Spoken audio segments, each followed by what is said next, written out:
नीतीश कुमार मुख्यमंत्री पद छोड़ रहे हैं। पूरा बिहार नीतीश कुमार के इस कदम से मर्माहत और दुखी है। पूरा बिहार कह रहा है कि नीतीश कुमार होना आसान नहीं है। 75 वर्ष की आयु में उनके राजनीतिक जीवन में कोई दाग नहीं लगा। उनके कुछ नज़दीकी मित्र बताते हैं कि बचपन से ही वे कुशाग्र बुद्धि के शालीन व्यक्तित्व के धनी थे। पढ़ने में तेज तो थे ही, गांव से पटना हॉस्टल तक उनकी सादगी, ईमानदारी और कर्मठता की चर्चा होती थी। नीतीश कुमार जब पटना इंजीनियरिंग कॉलेज के छात्र थे तो पत्नी मंजू सिन्हा पटना वुमेन्स कॉलेज की छात्रा थी। बताया जाता है कि नीतीश कुमार मंजू सिन्हा को पसंद करते थे। दोनों के बीच दोस्ती को आगे बढ़ाने के लिए कुछ दोस्तों ने सेतु का काम किया था। बात आगे बढ़ी और उन्होंने बिना दहेज लिए कुछ मित्रों के साथ जाकर पटना के एक होटल में दिन के उजाले में शादी कर ली थी। नीतीश कुमार जेपी आंदोलन से राजनीति शुरू की और जेल भी गए। पत्नी मंजू सिन्हा उनके गांव कल्याण बिगहा में रहने लगी। पिता वैद्य तो माता गृहिणी थी। नीतीश कुमार लगातार 2 बार 1977 और 80 में चुनाव हार चुके थे। घर की माली हालत भी बहुत अच्छी नहीं थी। इसी बीच निशांत का जन्म होता है। मंजू सिन्हा बहुत चिंतित रहने लगी। लगातार चुनाव हारने के बाद वे राजनीति छोड़ नौकरी तलाशने लगे थे। पत्नी मंजू सिन्हा निशांत को लेकर कल्याण बिगहा से अपने मायके चली आईं और खुद नौकरी खोजने लगी। मंजू सिन्हा को अपने गांव में ही शिक्षिका की नौकरी मिल गई। फिर चुनाव आया और 1985 में नीतीश कुमार पहली बार विधायक बने।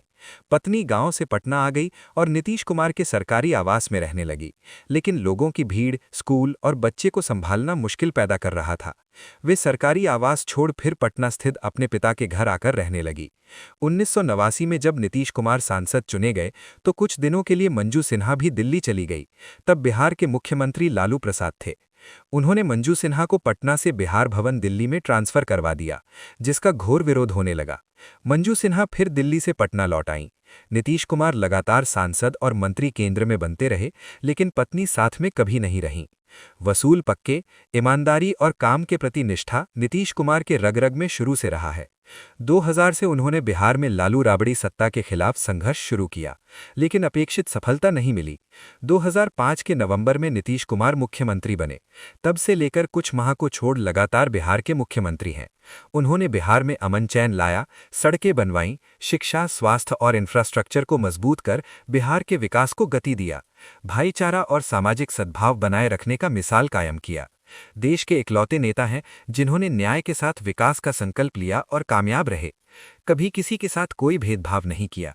इसके लिए मुख्यमंत्री नीतीश कुमार को बिहार में कई चुनौतियों का सामना भी करना पड़ा, लेकिन वे कभी पीछे मुड़कर नहीं देखा और न कभी किसी का परवाह किया। राजनीति में नेता वोट के लिए क्या क्या तमाशा झूठ का सहारा लेकर करते हैं, लेकिन मुख्यमंत्री नीतीश कुमार ने ऐसा कभी नहीं किया। उन्होंने जो वादा किया वो कर दिखाया। महिलाओं के लिए नीतीश कुमार ने जो किया है उसे महिलाएं युग युग तक नहीं भूल पाएंगी। दूसरे नेता की तरह न तो कभी जात पात की बात की और न राजनीति में धर्म को जगह दी। हिंदू हो या मुसलमान, अगड़ा हो या पिछड़ा, सबों की चिंता समान रूप से करते रहे। पंचायतों में 50% महिला आरक्षण लागू कर इतिहास रच दिया। देश के लिए महिला आरक्षण आज नजीर बन चुका है। इतना ही नहीं, जब कभी किसी से लड़ना पड़ा तो जमकर लड़े भी। लड़ने वालों को ठिकाना लगाने में कोई संकोच नहीं किया।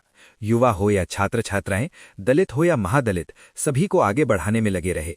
नतीजा हुआ कि बिहार को खाई से निकालकर अपनी कार्यशैली और नई नई योजनाएं लाकर प्रदेश की तस्वीर बदल दी। नीतीश कुमार ने जिस तरह पूरे बिहार की जनता का जिस तरह खिदमत की है, शायद कोई दूसरा नेता बिहार में पैदा नहीं होगा। सामाजिक सद्भाव ऐसा कि नीतीश कुमार के पूरे शासनकाल में एक भी दंगा बिहार में नहीं हुआ। प्रदेश का कोई भी क्षेत्र और विभाग ऐसा नहीं जहां नीतीश कुमार की नजर नहीं गई हो। बिहार में बहुत नेता आए और चले गए, लेकिन नीतीश की लोकप्रियता आज भी जस की तस बनी हुई है। नीतीश कुमार मुख्यमंत्री पद छोड़ने जा रहे हैं।